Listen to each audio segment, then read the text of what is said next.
Bonsoir et bienvenue à tous dans un nouveau rendez-vous d'actualité.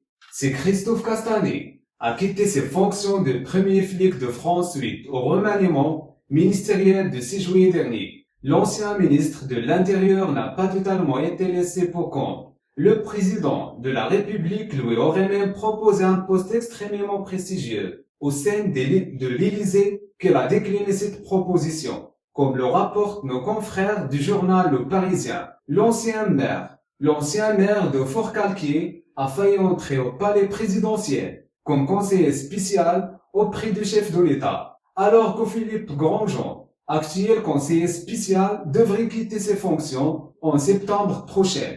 Emmanuel Macron avait pensé à l'ancien premier flic de France pour le remplacer à ce prestigieux poste. Malheureusement, pour Emmanuel Macron, l'ancien locataire de la place Beauvois a finalement refusé, beaucoup poussé, mais il ne voulait pas avoir un statut de collaborateur, a raconté un proche collaborateur du président de la République au journal. Aujourd'hui, le prédécesseur de Gérald Darmanin a préféré se consacrer à un autre terrain de bataille, la présidence du parti présidentiel. Si certains piliers de la majorité ont fait savoir que ce poste était instable et ingrat. Il permettrait à Christophe Castanet de continuer à jouer un rôle qui est important au sein de la majorité parlementaire. Ce mardi 25 août, le principal intéressé a ainsi été reçu par le nouveau Premier ministre lors d'un petit déjeuner de travail organisé à Matignon, comme le rapportent nos confrères du magazine Le Point.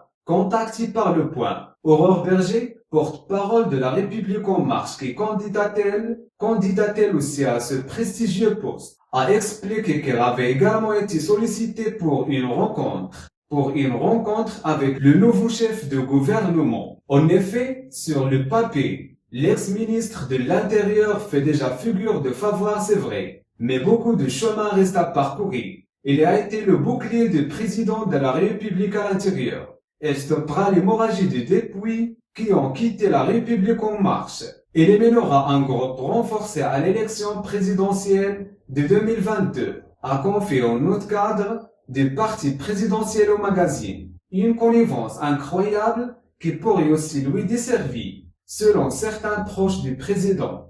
La proximité de l'ancien premier flic de France avec le locataire de l'Élysée ne le protège pas forcément. Et pour les parlementaires, déçus par le président de la République ces dernières semaines, c'est peut-être même un handicap, a noté un pilier de la majorité auprès du journal. N'oubliez pas de réagir sur la section de commentaires et d'activer la notification pour ne rater aucun de nos prochains rendez-vous. Merci et à très bientôt.